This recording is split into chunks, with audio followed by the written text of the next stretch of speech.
In this video, I'm going to show you the kit that I use to create time lapses, and by the end of the video you will know what kit you need to take with you to be prepared to shoot your best sunrise or sunset time lapse.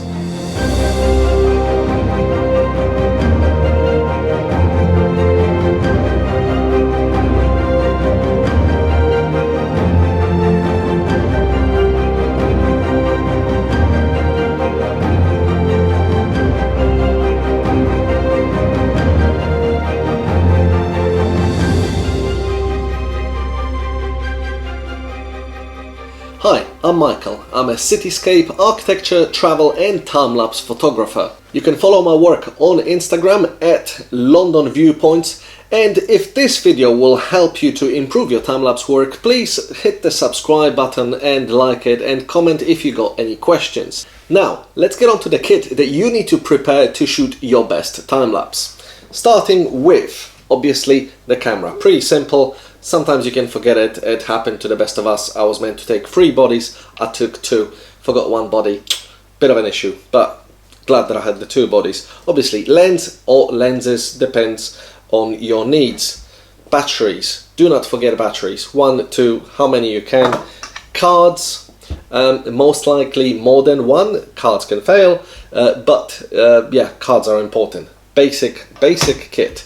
Moving on to intervalometers. There's various intervalometers on the market. Some cameras actually can do intervals in body, but speaking about the cameras that don't do intervalometers in body, there are various models, and the one model that I do recommend everyone is the U Pro YP870TX. The reason is it hasn't got a built-in cable. Other intervalometers have a built-in cable that you can't remove.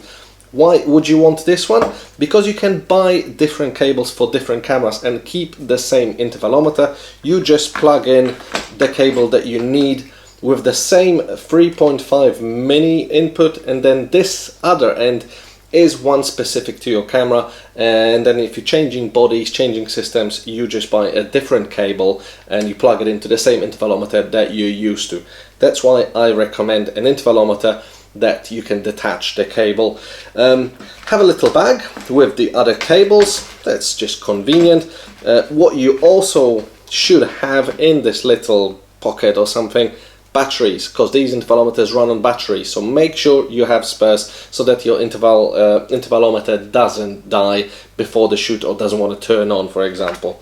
Best to have spare batteries. You have your camera, you have your intervalometer, you need probably a tripod or something to position your camera on. There's various tripods. I always recommend actually the heavier, the better tripod, especially when it comes to big lenses, but not everywhere the tripod is the best option.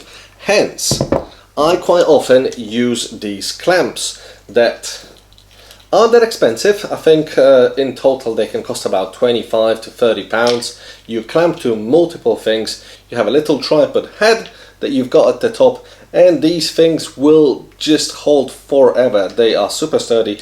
This is the Manfrotto version. Something that I will just link in the description if you want to know, and you have to actually buy some sort of a tripod little head, but you have to buy this element in the middle that costs extra, but overall this clamp can probably set you back 30 pounds. This is a heavy duty one. There are lightweight ones, but depending on the size of your setup, body, lens, filters, I just prefer the extra safety of the heavy duty one, and it's not that much more than the standard one. Another option that is sometimes very handy are mounts that you can mount to the glass.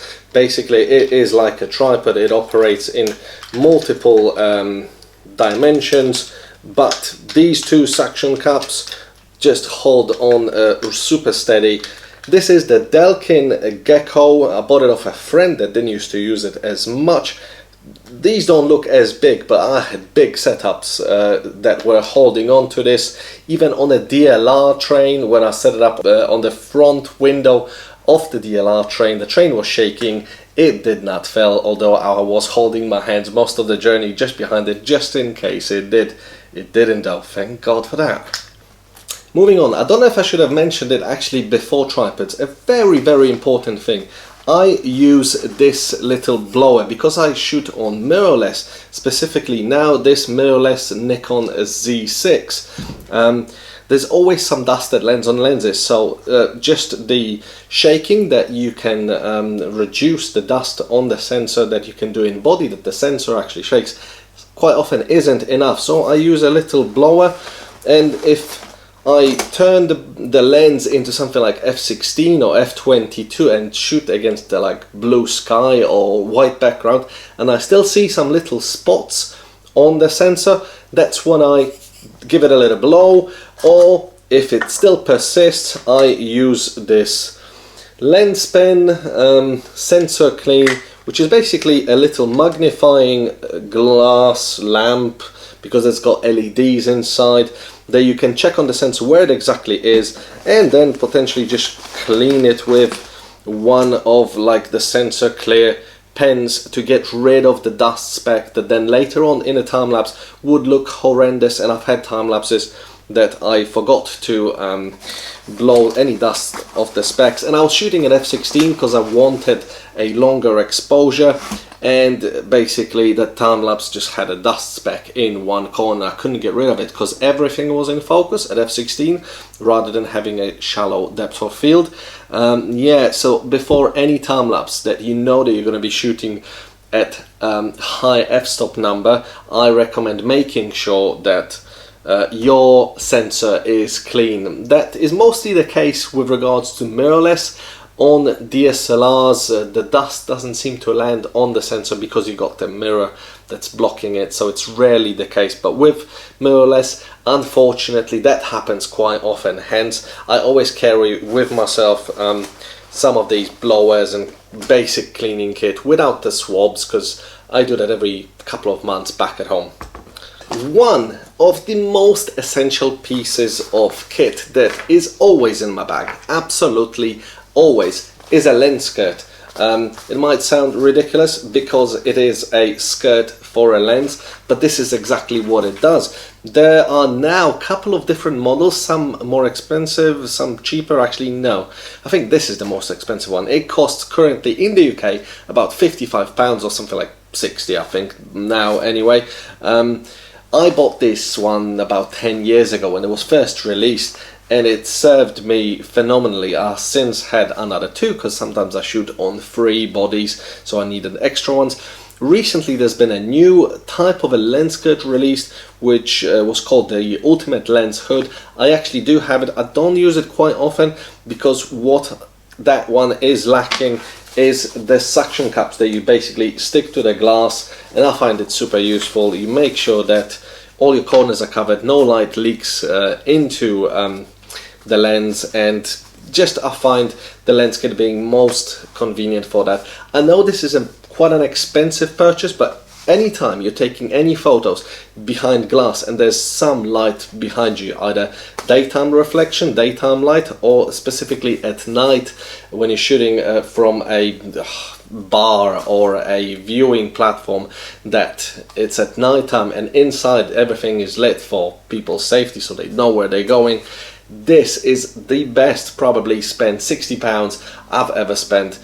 However, 10 years ago, I think I bought it from the US for something like $30, but since then they've been imported to the UK. They are quite a bit more expensive. They need to make their profits somehow, don't they? Filters you use on your time lapses, specifically at daytime, because you want to slow the shutter to something like 2 seconds or even 1 second, and even closing your aperture to 16 or 22 won't produce that. Even at ISO 100, your shutter still will be like 150 for 1/100 because there's quite a lot of light coming in. Hence you use different filters. I use a 100mm filter set from Format High Tech, and specific to certain lenses that I use mounts for these 100mm filters. And also recently I purchased the Nissi variable screw-on filter that allows 1.5 stops to 5 stops of ND, and it's an 82mm filter that you just screw onto a lens, which is actually screwed onto the camera that's filming right now, because the lights that I've got on me are letting too much light in, even at ISO 100 and 150, to get the beautiful shallow depth of field of 1.4 that I'm shooting currently on that camera in front of you, on a 105mm lens. So I can't show you that filter, but it is a very good filter and I recommend it. If your lenses have a different thread, you use a lot of these step-up rings that step you up or step you down. Some of my lenses are 72 or 62, so this step-up ring, they cost pennies, like a couple of pounds, or maybe for £5 you get a full set from like 52 to something like 82, or even step-down rings are used on bigger lenses from 95mm to 82mm. So yeah, they're cheap. Filters aren't, but this one that I'm using over there, Nissi new variable filter, yeah, I do recommend, and this will be in the description down below. Adapters. Make sure to remember your adapters, because now on mirrorless and various DSLRs you can sometimes forget that you're shooting some stuff with your native lenses and some stuff with other lenses. For example, on the Nikon Z series, in order to use the Nikon Legacy glass you need to use this adapters. On this Venus Optics Laowa 12mm f2.8 lens that I absolutely love, I bought it in Nikon mount, so I have to use it through the Nikon to Z series converter. Even when you have a native lens attached, make sure to carry your adapters for your additional lenses. Chargers. Yes, these don't cost that much. Cables don't cost that much. Some cameras you can actually power continuously. For example, some of the Sony series you can power continuously. With the Nikon Z series you can only power them when they are off. So if your battery is dry, you can still power the battery with the camera being off. So you can use these for your iPhones, for your mobile devices, for your tablets, but power banks always in my bag. Try to charge them before you head out. And if you're into astrophotography, make sure you buy yourself some hand warmers. Get a box of them. It's like 20 or 50 of them, and you get it for £10, £15. They serve two absolutely amazing purposes. First one, they will not cause dew to appear on your lens. Basically, you unwrap, open this up, put it on the lens, wrap some sort of material over it, and then just use any tape, duct tape, gaffer tape, or just standard tape to tie it to your lens. Basically, this will heat the lens from both sides. It's not going to burn it or melt it, but it will heat it just enough so that overnight your lens will never fog up. There's been times I've done it myself, forgot it, thought that it will not happen. Yes, it does happen quite often, and your lens will just get completely fogged up. Your time-lapse will turn from beautiful star astro photos into this blurry grey effect, and you wouldn't know like what is going on. But yes, that was dew that appeared on your lens and might disappear by the morning if you were leaving camera, for example, overnight. In order to avoid that, hand warmers. And if you got plenty of them and it's cold and it's winter or something, get a few into your pockets. Your hands will thank you for that. So definitely hand warmers, some sort of a wrapping around them, and something that will seal the warmth around the lens. Damn it, my battery powered second light has died. So let's just continue with one. Lastly, something that I use quite often is a second, potentially old mobile phone with a big screen. I'm now having the iPhone XR, but this is my old iPhone 6s Plus. Big screen. I use it when I connect to QDSLR dashboard via Wi-Fi to control the settings automatically from the phone that gets the JPEG, and then it analyzes it and changes the settings accordingly to create a raw sequence for sunrises or sunsets, for example. So you can use anything, any mobile device. I'm guessing iPhones I use, find them convenient, but the bigger screen the better. If you have an old iPad, that will work perfectly. I use my old iPhone because it's small enough that you can pack it rather than having a big iPad, and I definitely wouldn't recommend using big laptops because it's just chunky extra little bit of gear that you don't want to carry around with you when you're going on shoots. So an old iPhone works perfectly. Of course, you don't need all of it. This is just a kit that I carry in my massive bag because I want to be safe and ready for quite a few eventualities and be able to mount my camera in inconvenient places and railings and all sorts of things that the tripod won't get you there. But sometimes you can create an absolutely beautiful time-lapse with just a built-in time-lapse intervalometer or movie mode in your phone, so you can forget about it all and just go simple. And if you're interested in learning more about time-lapses, I'm going to be running a 2-part workshop at a new event called Keyframe, organized by Traverse Events. It's happening in Hamburg this February 2019, between the 27th of February and the 3rd of March. My 2-part workshop will be on one of the first practical days when we're going to go out for a full sunset or a sunrise the day after, and I will teach you how to actually shoot the time-lapse, from preparing the time-lapse to actually getting the sequence done and saved. Then the second part of the workshop will be on following day, or the Saturday or Sunday, where we're going to ingest all the data onto our laptops, and I'm going to teach you how to process all these raw files from either a sunrise, sunset, or just a quick sequence throughout the day to compile a 4K, 6K movie, or just a 1080 movie where you can pan and zoom across the frame. So you're going to learn a lot. And just to tell you a bit more about the Keyframe event that I'm going to be running one of these workshops, it's an event all about video creation. So you're going to learn everything from vlogging, creating documentaries, recording audio, or just using cinematic modes on your cameras from a variety of filmmakers. I'm just doing my time-lapse session there, which you'll be able to implement into your video production to enhance the overall production value. As well as on my session, I will probably touch up on how you can monetize time-lapses online, because it's quite a niche and these are at least selling for me quite well, and I make a slight bit of profit on the side from just stock footage of all the time-lapses that I'm selling. I hope you got to this video because you got the ticket to Keyframe and you will be attending my time-lapse session, which I thank you for, and I'm really privileged to be hosting this, and I hope I'll teach you as much as I can and know all about time-lapses. And if you're watching this video after the Keyframe event and you didn't get a chance to get your ticket, basically I don't think that in the nearest future much of time-lapse creation basic equipment will change. So everything that I've got here is mechanical, most of it, apart from cameras and lenses and intervalometers.